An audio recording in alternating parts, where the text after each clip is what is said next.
बिस्मिल्लाहिर्रहमानिर्रहीम। अस्सलाम वालेकुम। 25 जुलाई 2018 को इलेक्शन हुआ जिसमें तहरीक इंसाफ को अक्सरियत मिली और फिर तहरीक इंसाफ ने हुकूमत बनाई। 2 साल आज मुकम्मल हो चुके हैं उस इलेक्शन को और उस पर आपने देखा सोशल मीडिया पे भी बड़ी बात हो रही है। तो मैंने सोचा कि इस पर हम बात करें, तहरीक इंसाफ की नाकामियाँ कौन कौन सी हैं, कामयाबियाँ कौन कौन सी हैं और जो तौक़ुआत थी वो किस हद तक पूरी हुई और अगर नहीं हुई तो क्या वजूहात हैं कि तौक़ुआत अब तक पूरी नहीं हो सकी, कहाँ कहाँ पे बड़ी गलतियाँ जो हैं वो की गई। सबसे पहले आज हमने देखा कि बहुत ज़्यादा बात हुई कि जी इलेक्शन चोरी हुआ था, 2018 का इलेक्शन धांधली हुई थी, चोरी हुआ था। उसमें हमारे दोस्त अदील बड़ाइच जो कि इलेक्शन कमीशनर को कवर करते हैं, जो कि पार्लियामेंट को कवर करते हैं, उन्होंने एक ट्वीट भी किया और उन्होंने कहा कि अगर 2018 का इलेक्शन चोरी हुआ था, धांधली हुई थी, तो 2 सालों में कोई सबूत जो है वो पेश नहीं किया जा सका अपोजिशन जमातों की जानिब से। साथ अदील बड़ाई साहब ने यह भी कहा कि जो इलेक्शन में धांधली के ऊपर प्राइम मिनिस्टर इमरान खान ने एक ऐलान किया था कमेटी बनाने का, वो कमेटी बना दी गई थी और उस कमेटी का भी काफ़ी अरसे से इजलास नहीं हुआ और ना ही अपोजिशन ने मुतालबा किया है कि उसका कोई इजलास बुलाया जाए। और ये भी शायद बड़ाई साहब ने, किसी दोस्त ने, ये भी स्टोरी पहले की थी कि जो इलेक्शन पिटिशंस हैं, यानी इलेक्शन में धांधली के जो इल्ज़ामात होते हैं उस पर जो इलेक्शन पिटिशंस दायर की जाती हैं, वो 2013 के इलेक्शन से कम दायर हुई थी, फाइल हुई थी 2018 के इलेक्शन के बाद। यानी 2013 के बाद ज़्यादा केसेस अदालतों में गए थे धांधली के और लेकिन 2018 में उससे कम गए हैं। तो फिर कैसे कहा जा सकता है कि 2018 के इलेक्शन सबसे ज़्यादा जो है वो रिग्ड इलेक्शन थे। उसके बाद जहाँ तक बात है कारकर्दगी और ख़ामियों और कामयाबियों की, तो एक तो यह है कि पहले जो इमरान खान साहब दावे करते थे, जो वादे करते थे, वो सबसे ज़्यादा उनको मुश्किलात उसी वजह से हो रही है।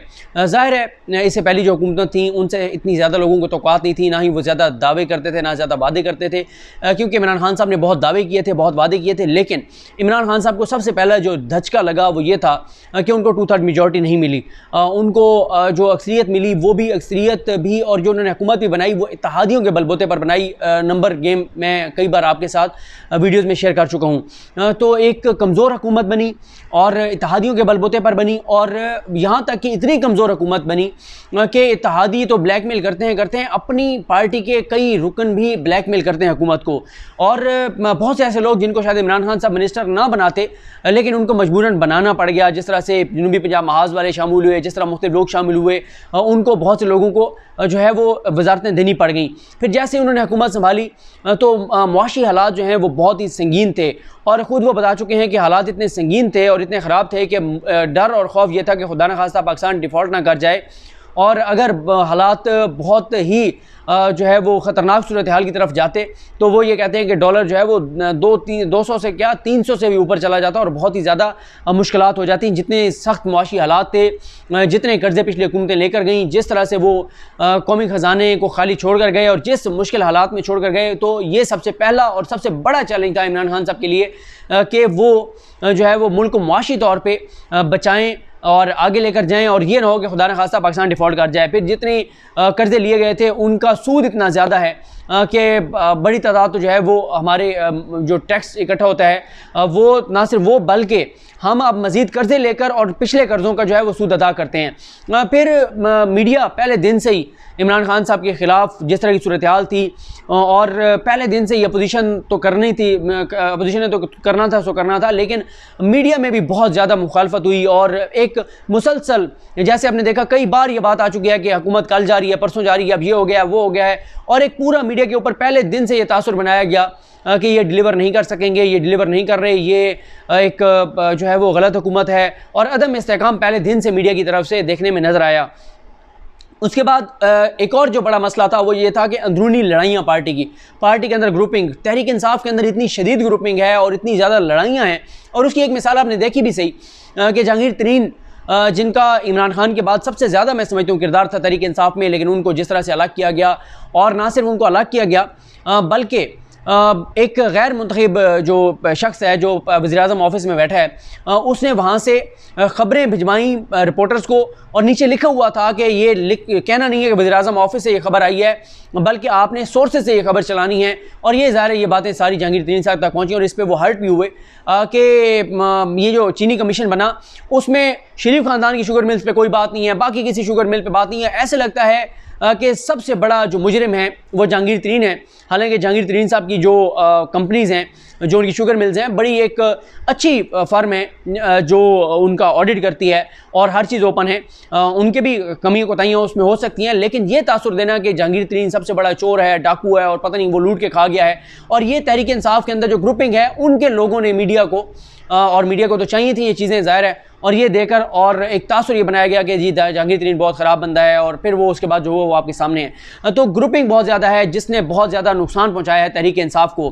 फिर ज़ाहिर है ना तजर्बाकारी भी थी कि पहले तजर्बा नहीं था हुकूमत में, और ना तजर्बाकारी थी, कुछ गलत फैसले भी हुए। ज़ाहिर है इमरान खान साहब इंसान हैं, इंसानों से गलतियाँ होती हैं, उनसे कुछ गलत फैसले भी हुए। और मैं आपको ये भी बताऊँ कि मैं ये समझता हूँ कि ना तजर्बाकार शख्स अगर नीयत उसकी ठीक है तो वो उस तजर्बाकार करप्ट शख्स से बेहतर है जो जिसकी नीयत ख़राब है। तो नीयत जो है अगर आपकी ठीक है, आप ना तजर्बाकार भी हैं, तो आप अल्टीमेटली आपको कामयाबी मिल सकती है अगर आप जो है वो अपनी गलतियों से सीखें। और अब पिछले हम 1.5-2 माह से देख रहे हैं कि बहुत सारी ऐसी चीज़ें जो पहले में नज़र नहीं आती थी उस तरफ हुकूमत जा रही है। जैसे इमरान खान साहब ने अब बड़ी सख्ती से इस चीज़ को देख रहे हैं कि जो उन्होंने वादा किया था सस्ते घरों की तामीर के हवाले से, उसमें बहुत ज़्यादा हर्डल्स थी, पहले अदालत में वो मामला पेंडिंग रहा, तो अब उस पर इतनी ज़्यादा वो तवज्जो दे रहे हैं कि किसी तरह से वो प्रोजेक्ट शुरू हो। और ये आप सबको अंदाज़ा है कि जब भी एक घर तामीर हो रहा होता है तो एक घर की तामीर में कितनी इंडस्ट्री जो है वो चल पड़ती हैं। मैं कई ऐसे लोगों को जानता हूँ, अपने करीबी लोगों को जानता हूँ जिनका इस शोबे से, यानी जब कोई घर तामीर हो रहा होता है उसमें जो जो चीज़ें इस्तेमाल होती हैं, उन किसी एक शोबे में भी काम करने वाले अगर उनको 2-3 प्रोजेक्ट भी मिल जाए तो कितने खुशहाल हो जाते हैं। तो अब इस पर बहुत ज़्यादा वो तवज्जो दे रहे हैं। फिर आपने देखा CPEC के प्रोजेक्ट जिनके ऊपर बहुत सुस्त रवि थी, वो पिछले अगर आप 1-1.5 माह के ट्वीट्स देख लें, इंफॉर्मेशन देख लें, अनाउंसमेंट्स देख लें, वो जो डेवलपमेंट्स और जो चीज़ें शेयर की हैं आसिम सलीम बाजवा साहब ने, वो आपको अंदाज़ा होगा कि बड़ी तेज़ी से जो है वो काम हो रहा है अब CPEC के ऊपर। और मैंने आपको कहा कि इस हुकूमत के आने के बाद मैंने 2 चीज़ें सीखी हैं, जो मेरी राय 2 चीज़ों में तब्दील हुई है। वो ये है कि मैं ये आप समझता हूँ कि ये इस मुल्क को सिर्फ एक ईमानदार वज़ीर-ए-आज़म की ज़रूरत नहीं है। एक ईमानदार वज़ीर-ए-आज़म हो भी तो उसके लिए भी मुमकिन नहीं है फौरी तौर पे बड़ी तब्दीलियाँ करना। और वैसे भी ये बात भी दुरुस्त है कि अगर हम ये कहें कि पिछले 70 साल से जो कुछ हो रहा है वो सिर्फ 1 माह में, 1 साल में, 2 सालों में हो जाए, तो ये मुमकिन नहीं है। और असल जो हम फैसला इस हुकूमत की कामयाबी या नाकामी का करेंगे वो तो ज़ाहिर है 5 साल मुकम्मल होने पर करेंगे। अभी तो 2 साल हुए हैं, इससे पहले हुकूमतों ने 3-3 बारियाँ लीं, लेकिन जो उन्होंने किया वो आप सबके सामने है। जो आज बैठकर ऐसे प्रेस कॉन्फ्रेंस कर रहे होते हैं जैसे लगता है कि इन बेचारों को तो कभी इक़्तिदार मिले ही नहीं है, पता नहीं हुकूमत में आ जाए तो ये बेचारे क्या से क्या कर देंगे, कितने ये अच्छे लोग हैं माशाल्लाह कि ये बता रहे हैं ये होना चाहिए वो होना चाहिए। तो आपने उस वक्त क्यों नहीं किया जब आप 3-3 जो है वो बारियाँ ले रहे थे?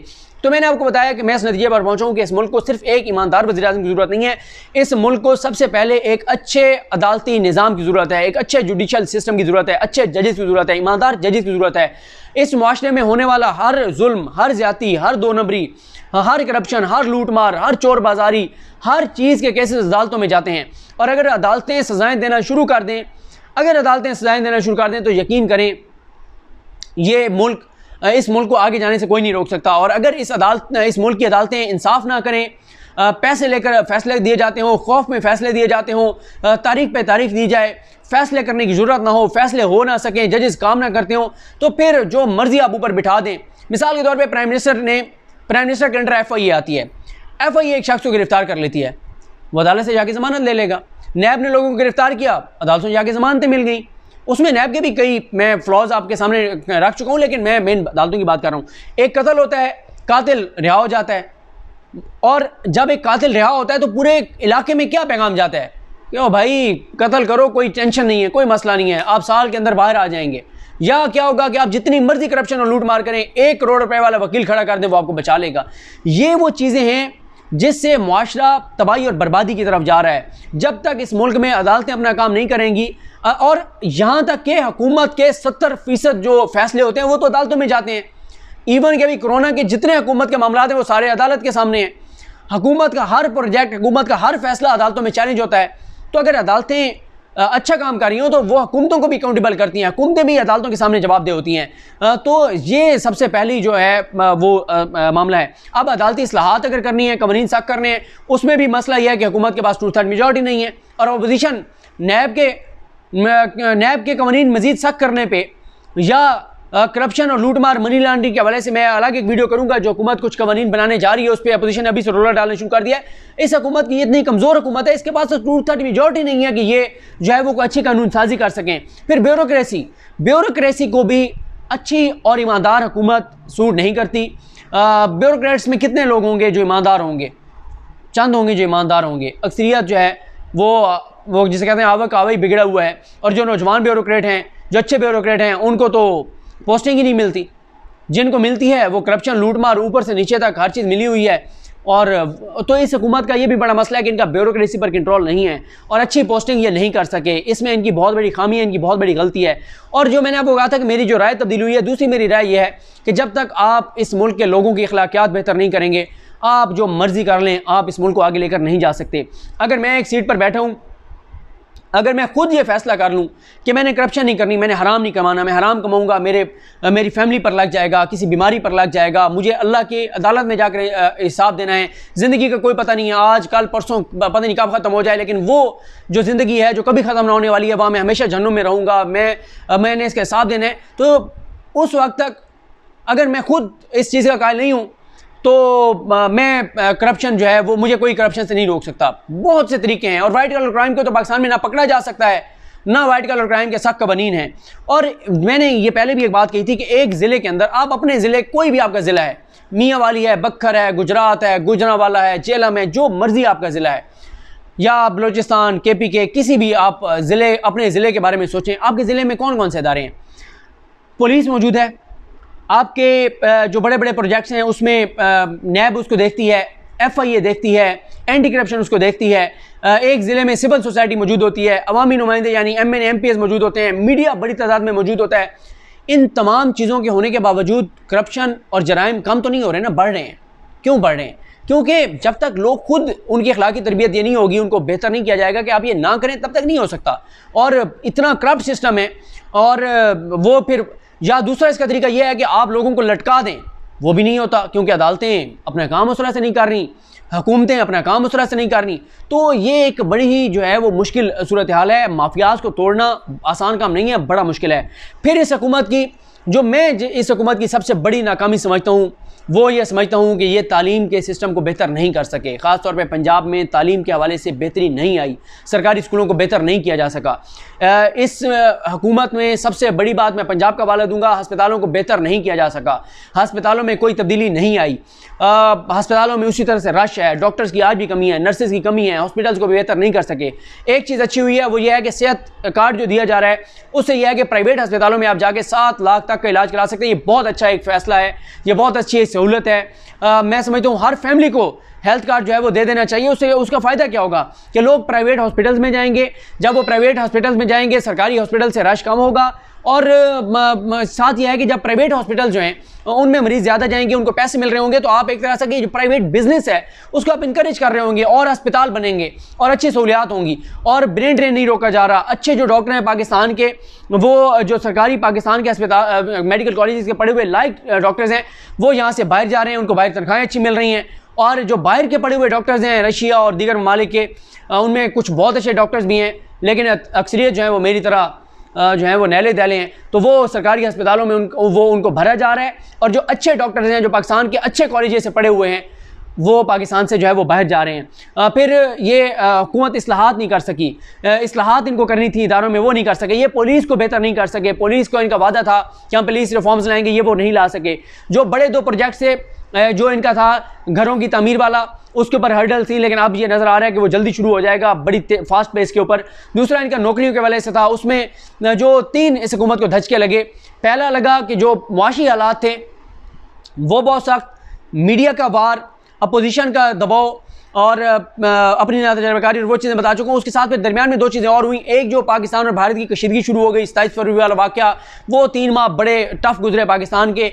फिर साथ ही एक और जो हुआ वो ये पेंडेमिक जो आ गया, कोरोना आ गया, पूरी दुनिया को इसने तबाह और बर्बाद करके रख दिया, उसके कारोबार को, और बहुत ज़्यादा तबाही लाया ये कोरोना, और उससे पाकिस्तान भी बहुत ज़्यादा मुतासर हुआ।